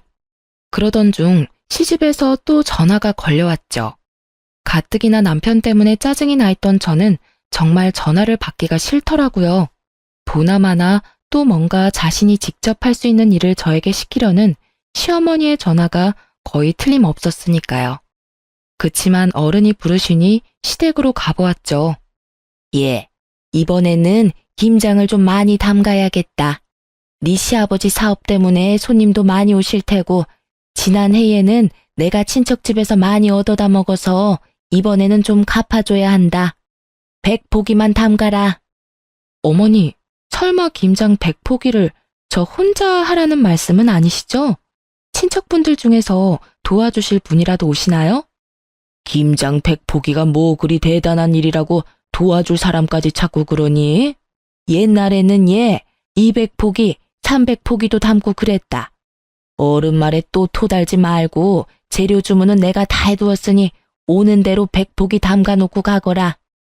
저는 제가 집에서 살림만 하는 입장도 아니고 설사 살림만 하는 사람이라도 혼자 김장 100포기를 한다는 것은 불가능하다고 시어머니에게 분명히 말했어요. 어머니, 급하게 인력회사에 전화해서 도와주실 분이라도 구할게요. 그것도 한 분만 불러서는 안 될 것 같아요. 적어도 세 사람은 있어야 될 것 같아요. 옛날 200포기, 300포기는 마을에서 돌아가면서 품앗이를 한 거잖아요. 지금은 그럴 일도 없고요. 제가 사람 부를게요, 어머니. 시어머니가 또 그 기분 나쁜 가정교육 타령까지 포함해서 저에게 쓴소리를 했죠. 저는 결국 제 뜻대로 인터넷에서 근처 인력회사를 검색해서 급히 도와줄 사람을 2사람 불렀답니다. 3사람이 했는데도 김장 100포기는 장난이 아니었어요. 김장을 다해 김치통에 담을 때까지도 시어머니는 소파에 앉아서 말로만 김장을 담그더라고요. 이래라 저래라 하면서 결코 움직이지는 않는 거였죠. 김장 100포기를 다 하고 일어서려니 아이고 소리가 저절로 나오더군요. 이걸 혼자 하라고요? 3박 4일 동안 해도 모자랄 일이었어요. 저는 어느새 새하얀 웨딩드레스를 입고 행복한 첫 발을 디디던 새 신부였던 저와 지금의 저를 비교하고 있었어요. 남편, 시어머니 모두에 대해서도 정말 그때는 상상할 수 없었던 일들이 벌어지고 있는 것이었죠. 팔, 다리, 어깨, 허리 안 아픈 곳 없는 상태에서 전철을 타고 집으로 가는 길. 어쩌다 주머니에 손을 넣어보니 인력회사의 용역비를 카드로 긁고 받은 꾸깃한 영수증이 손끝에 잡히더라고요. 그냥 종이 한 장일 뿐인데 그걸 보니 마치 제 결혼 생활이 이렇게 꼬깃꼬깃해지는 것 같다는 생각이 들더군요. 사람들이 보지 않도록 창 쪽으로 얼굴을 바싹 기댔어요. 눈물이 몇 방울 흘러 바닥으로 떨어졌죠. 시간은 오밤중, 전철 안에 사람도 거의 없었어요. 안고 싶었지만 눈물이 남들에게 보일까 봐서 굳이 서서 울었답니다. 그리고 집에 돌아와 보니 한참 남편이 활동할 밤 시간이었어요. 컴퓨터 게임을 하는 시끄러운 소리가 온 집안에 진동을 하고 있더군요. 저는 들어서자마자 손에 잡히는 대로 베개를 집어서 남편에게 던져버렸어요. 아씨, 이게 무슨 짓이야? 어디서 늦게 들어와선 행패야, 행패가. 나 컴퓨터 할 때 방해하지 말랬잖아. 저는 남편의 등을 아주 펑펑 두드려 패주었어요. 그리고 울면서 말했죠. 이러려고 나하고 결혼했니? 이렇게 백수로 게임이나 하고 놀고 싶어서 나더러 너 먹여 살리라는 얘기였어? 그리고 너네 집 식모살이 하라는 얘기였냐고. 미쳤어? 갑자기 또 왜 이래? 먹여 살렸으면 1년을 먹여 살렸어, 2년을 먹여 살렸어. 고작 몇 개월 일 개발하겠다는 사람한테 이게 무슨 짓이야? 개발 같은 소리 하지 말라고 하고는 다른 방으로 들어가서 문을 쾅 닫아버렸어요. 그리고 지하철을 타고 오면서 조금씩만 울었던 울음을 다 울었죠. 엄마 아빠가 너무나 보고 싶고 저를 눈에 넣어도 안 아플 듯 귀여워해 주시던 할아버지도 너무 보고 싶었어요. 이렇게 제 결혼 생활이 엉망진창으로 꼬여가던 중에 그래도 제게 기쁜 일이 하나 생겼답니다. 그것은 아빠가 서울에 오실 일이 많아졌다는 것이었어요. 아빠가 한우에 서울 판로를 찾고 계셨는데 아주 유능한 유통업자 한 분을 알게 되셨다는 것이었죠.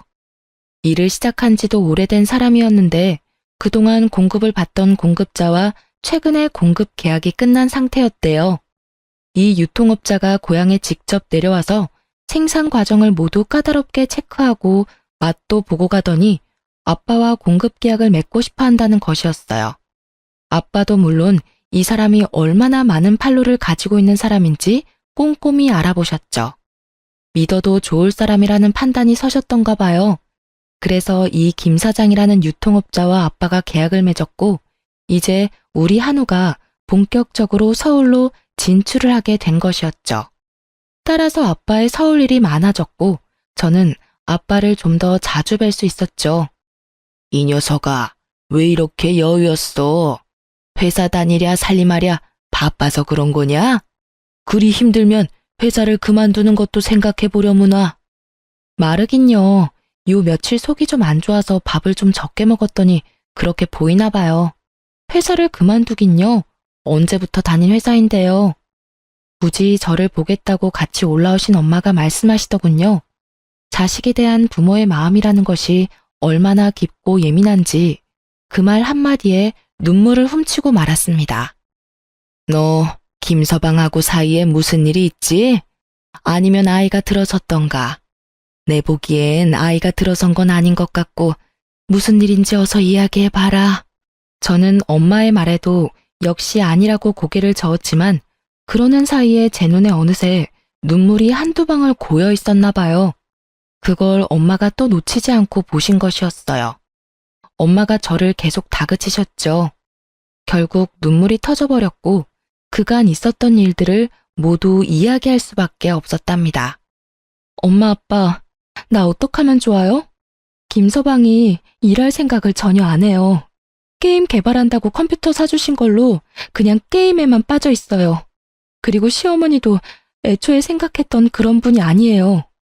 제 얘기를 다 들으신 엄마는 계속 울먹이는 저를 다독이셨어요. 아마도 김서방이 회사를 그만둔 지 얼마 안 돼서 허해서 그럴 수도 있다는 말씀이셨죠. 아빠 역시 그런 말씀을 하시더군요. 그렇다면 얼마나 좋겠어요. 하지만 저는 이미 남편과 시댁에 대해서 거의 반 이상 포기하고 있는 상태였답니다. 사람이 촉이라는 게 있잖아요. 잠시 저러다 말 것인지 원래 그런 사람인지 말이에요. 그런데 지금 제 눈에 남편과 시어머니는 원래 그런 사람이었어요. 아빠가 저를 다독이시면서 김서방을 만나서 잘 말해볼 것이니 마음 가라앉히라고도 하셨죠. 저는 그러지 마시라고 했어요. 제 속 하나 상하는 것도 기가 막혀 죽겠는데 아빠까지 속상하게 만들고 싶지 않았으니까요. 그렇게 아빠가 사주시는 맛있는 밥도 제대로 먹지 못한 채 엄마 아빠는 다시 고향으로 내려가셨고 저는 또 그 절망적인 우리 집으로 돌아왔죠. 남편의 컴퓨터 책상 주변에는 먹다 남은 음식들과 먹고 나서 싱크대에 갖다 놓지 않은 지저분한 그릇들이 잔뜩 쌓여 있더군요. 이젠 뭐 별로 놀랍지도 않았어요. 그리고 처음으로, 정말 처음으로 이혼이라는 단어를 떠올렸어요. 제가 보기에 남편은 결코 치유될 길 없는 구제불능이었거든요. 그리고 원래 제 계획은 빨리 아이를 가지려는 것이었죠. 그런데 이제 저는 남편 몰래 피임약을 사서 먹기 시작했답니다. 이미 각방을 쓰고 있긴 하지만 그래도 젊은 남녀가 한 집에서 지내니 혹시라도 무슨 일이 있을까 싶어서였어요. 걱정이 되신 엄마가 더욱더 자주 제게 전화를 하셨죠. 하지만 전화를 하실 때마다 기쁜 소식을 전해드릴 것이 없었어요. 저는 어떻게 하면 엄마의 걱정을 줄여드릴 수 있을까를 생각해서 상황을 오히려 축소하고 있기는 했죠. 그런데 부모를 속일 수는 없더군요. 드디어 엄마도 울먹이며 말씀을 시작하시더라고요. 도대체 김서방이 왜 그런다니? 네 시어머니는 또 왜 그러시는 거고? 결혼 전에 그렇게 멀쩡하게 보였던 사람들이 말이다.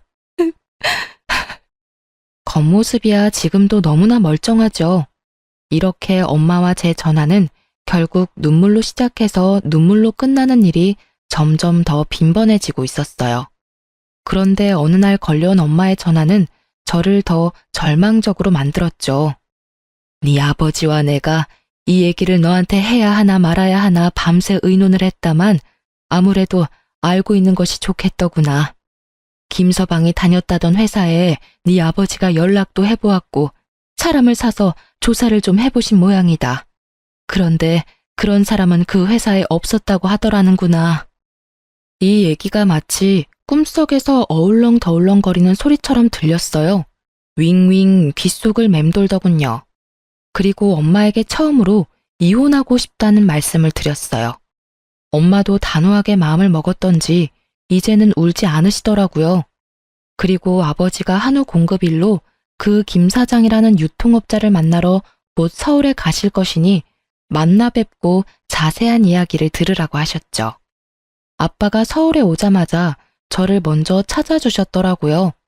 그 김 사장이라는 사람과는 굳이 사업 때문이 아니라 서로 고맙게 해준 것에 대해 술 한 잔씩 하려는 것이니 아빠하고 얘기를 좀 많이 하자는 말씀이셨어요.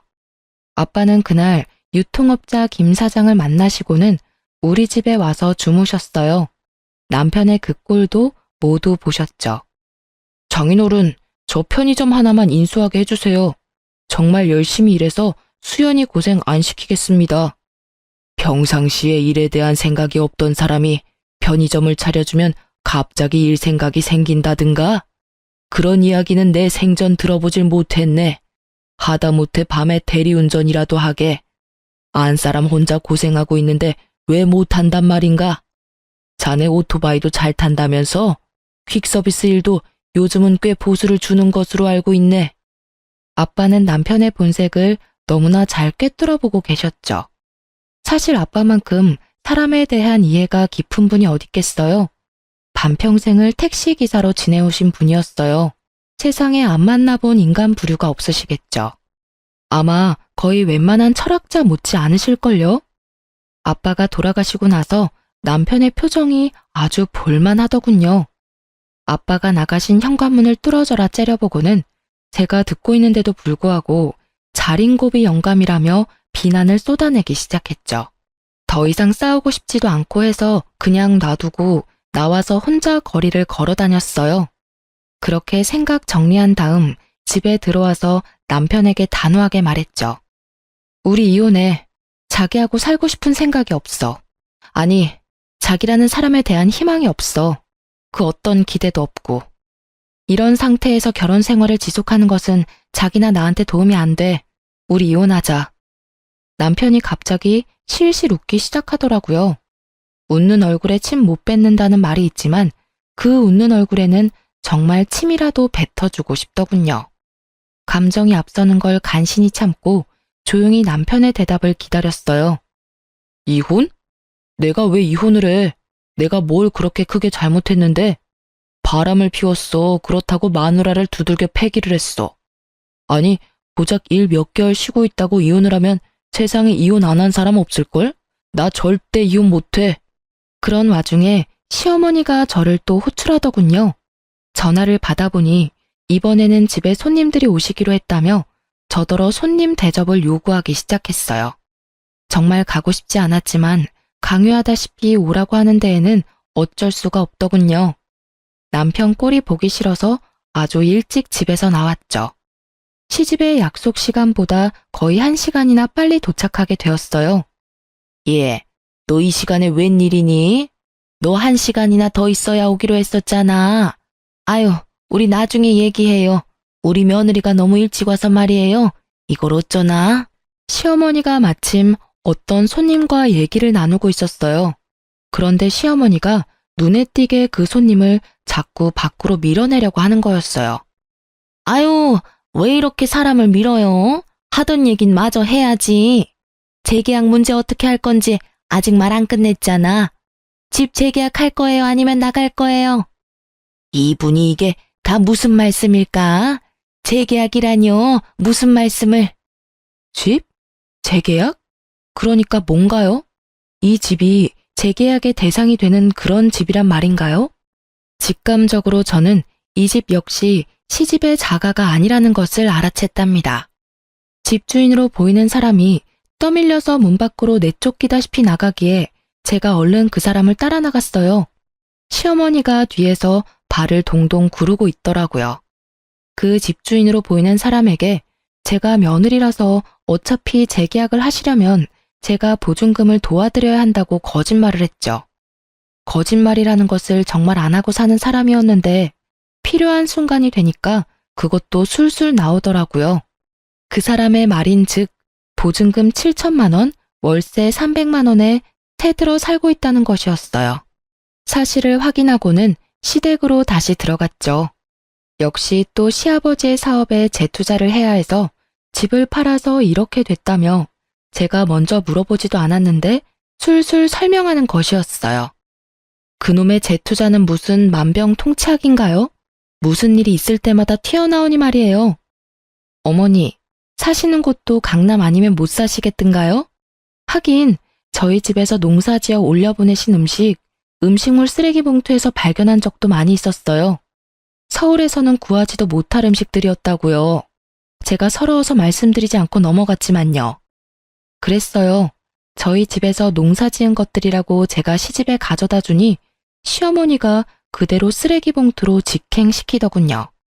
제가 얼마나 마음이 아팠던지요. 그때 시어머니가 말하기를 강남 백화점에 식품관만한 곳은 없다고 했었죠. 어머니, 훨씬 더 많은 사람들이 다른 곳에서 건강하게 살고 있어요. 도대체 한 달에 300만 원씩이나 월세를 주면서 강남에 사셔야 하는 이유가 뭔가요? 다른 곳에 가셔서 건강하게 사는 사람들하고 어울려 보세요. 서울 변두리나 경기권에 가면 정말 하루하루 성실하게 벌어서 착실하게 저축해 자기 집 마련하는 사람들이 얼마나 많은데요. 당장 집 빼서 이사하시고 마음 편하게 사세요. 그게 대다수 사람들이 사는 방식이에요. 아시겠어요? 아유, 싫다 얘. 우리는 여기 아니면 못 살아.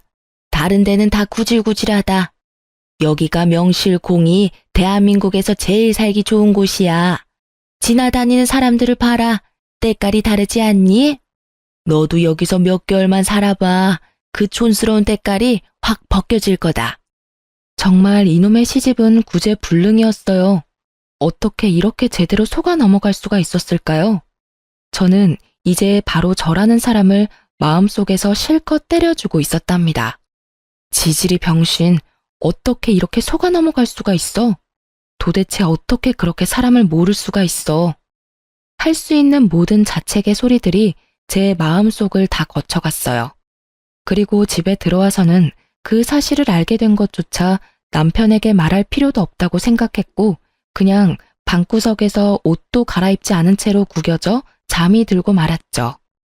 남편은 여전히 이혼을 거부하고 있었고 저는 아름아름 변호사 사무실을 찾아다니고 있을 즈음이었어요. 아빠가 서울에 오셨더라고요. 아빠가 서울에 오시는 일은 김 사장님을 만나러 오시는 일이 대부분이었죠. 그런데 아빠가 집으로 오지 않으시고 밖에서 만나자고 하시더군요. 어차피 김 사장하고 약속이 있어서 왔으니 우리 딸 맛있는 거 사주려고 하신다고요. 나가보니 어떤 일식집의 방이었어요. 제가 들어가니 그 김 사장님이라는 분이 아직 계셨어요. 제가 일을 방해했나 싶어서 얼른 다시 나오려 했죠. 아이고, 나갈 것도 없어요. 따님, 아버님하고 얘기 다 끝났어요. 듣던 대로 아주 참하게 생겼네요. 그럼 저는 이만 물러갈 테니 부녀간의 얘기 많이 나누세요. 아, 그리고 참, 우리 형님 얘기는 그냥 귀에서 흘려버리세요. 말씀을 드려놓고도 참 부끄럽네요. 부끄러우실 게 뭐가 있어요? 사장님이 그런 힘든 일까지 다 짊어지고 계시다니 참 대단하시네요. 혹시라도 제가 도울 일이 있으면 말씀 주세요. 어떻게든 도울 테니까요. 제가 안녕히 가시라고 인사를 하고 아빠 맞은편에 앉아서 형님 얘기가 무슨 얘기냐고 물었어요. 아빠가 말씀하시기를 김 사장님한테 형님이 한 분 계시는데 그야말로 온 집안과 온 세상에 소문난 분이라는 것이었어요. 있지도 않은 사업체 사장을 사칭하면서 특허증을 위조해서 투자자를 유치하기도 하고 일평생을 그런 식으로 세상을 산다는 거야. 그걸 김 사장이 다 수습하고 다닌다는구나. 집안이 다 그 모양이고 둘째 아들놈 하나만 멀쩡하대. 둘째 아들이 아주 가족을 떠나서 이민을 가버렸다지. 아유, 왜 어떤 사람들은 자신의 가장 가까운 사람들에게 피해를 입히면서 살아갈까요? 하긴 제 남편만 해도 마찬가지였죠. 가장 가까운 사이인 저를 가장 힘들게 하는 사람이었으니까요. 아빠가 사주는 맛있는 밥을 먹고 우리 부녀는 커피 전문점에 가서 커피도 같이 마셨어요. 아빠와 따뜻한 시간을 보내다 보니 어느새 시름도 많이 잊혀지더군요. 그렇게 아빠가 고향으로 다시 내려가시고 저는 다시 괴로운 일상으로 돌아와 있었어요. 처음엔 생각만 해도 너무나 마음이 따스했던 우리 신혼집이 지금은 정말 제일 가기 싫은 곳이 되어 있었죠. 하지만 제가 굳이 갈 데가 어디 있겠어요? 집으로 들어가서 하루를 또 자는 것 같지 않게 자고는 아침에 출근을 했어요. 그렇게 일상적인 나날이 몇 주 더 흘러가고 있었죠. 그러다가 아빠의 전화를 받게 되었어요. 반가워서 나오라고 하시는 곳으로 얼른 갔죠. 아빠의 표정이 묘하더라고요. 상당히 분노에 차 계시는 것 같기도 했고 또 저를 너무나 가엾게 바라보시는 것 같은 복잡한 표정이셨답니다. 아빠, 왜 그러세요? 무슨 일이 있으세요? 아니면 어디 편찮으세요? 우리 아빠가 그렇게 당황하시고 화가 나 계신 모습은 태어나서 처음 뵙는 모습이었어요. 아빠가 잠시 침착함을 되찾으시기 위해 시간이 필요하신 것 같더군요. 그래서 무슨 일인지는 모르지만 저는 잠시 아무 말 없이 그냥 기다려 드렸어요. 내가 여기 이 레스토랑에 왜 왔는지 아니? 다른 아닌 김 사장하고 약속이 있어서 왔단다. 그런데 김 사장이 아니라 그 형님이 김 사장에게 점심을 사겠다고 했다는 거야. 갑자기 돈이 생겼다면서 이 고급 레스토랑을 택하더라는구나. 저는 갑자기 침이 꿀꺽 넘어갔답니다. 다음 말이 기다려질 때 일어나는 현상이겠죠. 그런데 재밌어서가 아니라 뭔가 저와 관련된 일이라는 쎄한 느낌이 들었거든요. 그 김 사장이 그 형님이란 사람에게 사업을 하면서 신세를 지는 사람이 많이 있는데 마침 서울에 와 있는 것 같으니 합석을 하면 될지를 물었다네요. 그러자 형님이 흔쾌히 허락하더라는 것이었죠. 그래서 아빠한테 연락을 했고 아빠가 감사하게 초대에 응하셨다는 것이었어요. 그리고 다음에 일어난 일에 대한 아빠의 자세한 이야기를 듣고는 정말 저는 몸이 휘청하는 것을 느꼈답니다. 김 사장님, 초대해 주셔서 감사합니다. 형님께 폐가 되는 건 아니겠죠? 오면서도 걱정이 됐습니다. 별 말씀을요. 제 사업을 도와주시는 분이라고 하니까 형님이 진작 모셨어야 하는 분 아니냐고 하시던걸요. 그렇게 김 사장님과 아빠 사이에 몇 마디가 지나고 나자 그 형님이라는 분이 약속 장소로 들어섰다죠. 제 형님이십니다. 형님, 이쪽이 제가 말씀드린 그분이에요. 제가 정말 도움을 많이 받고 있습니다. 아니, 이게 어떻게 사돈 어른이... 아니, 사돈이 김 사장님 형님이셨다고요? 이게 도대체 어떻게 된 일입니까? 두 분이 사돈간이셨어요? 해식이 장인어른이시라고요, 이분이? 제 딸의 시아버님이 분명히 맞습니다. 그러니까 제 사위의 아버지가 되시겠지요.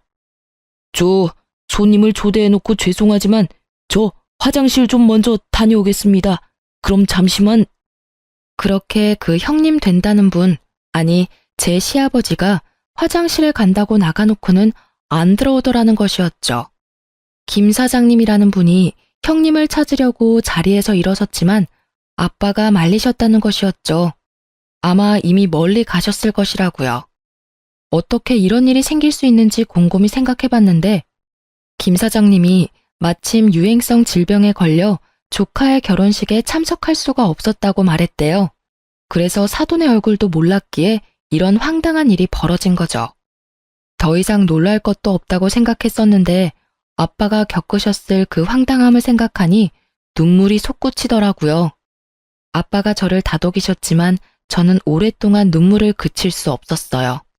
나중에 안 일이지만 돈이 생겼으니 점심을 사겠다고 했던 그 돈도 김 사장님이 수습을 하고 다녀서 신용도가 조금 올라가니까 또 대출을 최대한으로 받은 돈이라는 것이었죠.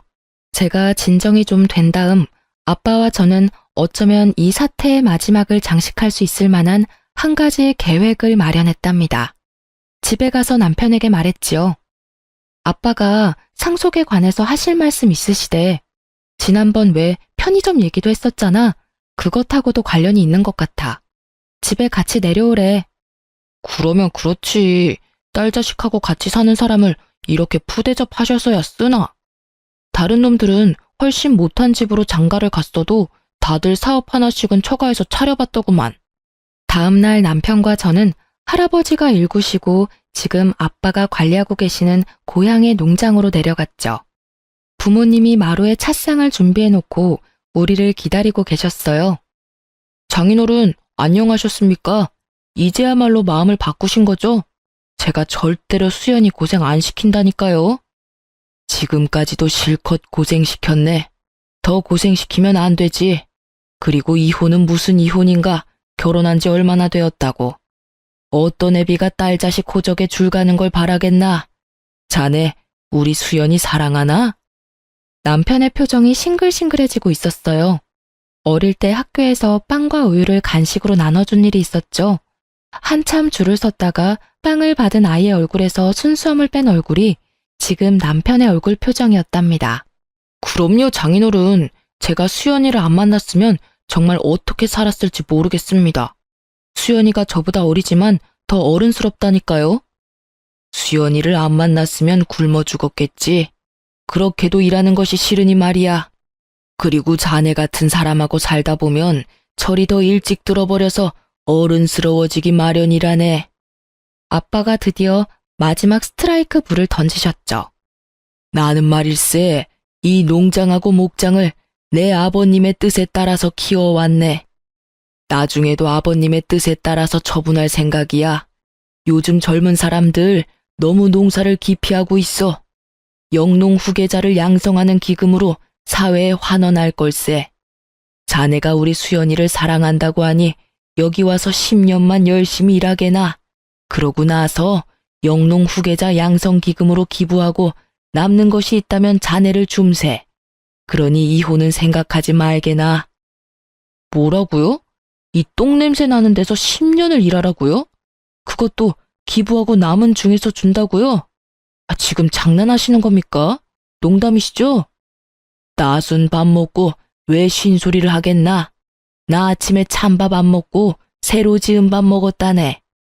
남편이 드디어 본색을 드러내더군요. 아씨, 좀 데리고 놀려다 아버지가 한 재산 물려받았다고 하기에 외동딸이라 뭐가 좀 있을 줄 알았지. 완전히 똥 밟았네. 딸 자식 호적에 줄 가는 거 바라지 않는다면서요. 편의점 하나 정도 내주셨으면 호적에 줄 갈 일 없었잖아요. 이혼해 줄게. 이혼해 준다고. 편의점을 덕 갖다 바쳤으면 호적에 줄이 가는 것이 아니라 인생 전체에 줄이 갈 것 같아서 자네가 편의점 얘기 꺼냈을 때 내가 안 된다고 한 거였네. 남편이 연신 퇴퇴거리며 재수없다는 표정을 굳이 감추려고도 안 하더군요. 경력이 있으면 회사를 알아보라고나 할 테지만 경력도 사칭이었고 도대체 자기네 집하고 자기한테 정말인 건 뭐야? 키운다는 강아지는 정말 강아지 맞아? 뭐 늑대 새끼나 그런 거 아니고? 우리 아빠 평생 택시기사로 성실하게 일하셔서 서울에서 우리 살던 집 마련하셨었어. 강남의 그 아파트하고 비교할 수도 없는 궁전 같은 우리 집이었지. 지금도 아빠는 고용인들하고 똑같이 밖에서 일하시면서 할아버지의 뜻을 받들고 계셔. 세상과 맞서서 이렇게 성실하게 살아갈 용기는 없는 거야? 그리고 이렇게 세상의 구석으로나 숨어 다니겠다는 거야? 나는 세상의 밝은 곳에서 살고 싶어. 다행히 이혼에 대한 뜻이 맞은 것 같으니 재판까진 안 해도 되겠네. 그리고 잠시 내 남편이었던 사람이라서 진심으로 위해서 하는 말인데 세상의 밝은 곳으로 나와. 그래서 당당히 태양을 마주보라고. 그러지 않은 이상 인격이 바닥을 때리는 그런 사람들하고는 이제 인연 끝이야. 다시는 보고 싶지 않아서 이혼 도장도 변호사가 받으러 갈 거야. 그럼 잘 가. 저는 이렇게 남편과 재판 없이 이혼했답니다. 그리고 직장을 그만두고 아빠, 엄마가 계신 이곳에서 열심히 일하며 살고 있어요. 아마도 그 사람들이 더 길게 저를 속였을 수도 있었을 테죠. 하지만 저는 이렇게 빨리 그런 인간들의 정체를 알 수 있게 된 것이 돌아가신 할아버지가 이 손녀에게 주신 선물이라고 생각하고 있답니다. 고향에 온 지도 어느새 1년이 넘었네요. 아빠가 조심스럽게 제게 말씀을 꺼내셨어요. 아빠와 거래하고 있는 농장 대표가 저를 보시고 며느리감으로 탐을 내신다고요. 하지만 저는 아직 이혼의 상처를 못 씻고 있답니다. 그래서 결혼이 부담스러운 상태예요. 하지만 빨리 상처를 잊어야 하겠죠. 그 거래처 대표의 아들은 제가 한 번 이혼한 것을 알고 있지만 우리 부모님과 저의 됨됨이를 알고 있기 때문에 자신이 적극적일 수밖에 없다고 하고 있어요. 서두르지 않으려고요. 그래서 언젠가 사람으로 다친 상처를 어느 정도 치유하는 날 새 출발을 하려고 생각하고 있답니다. 지금까지 제 기막힌 이혼 스토리 읽어주셔서 감사합니다. 다들 좋은 하루 되세요.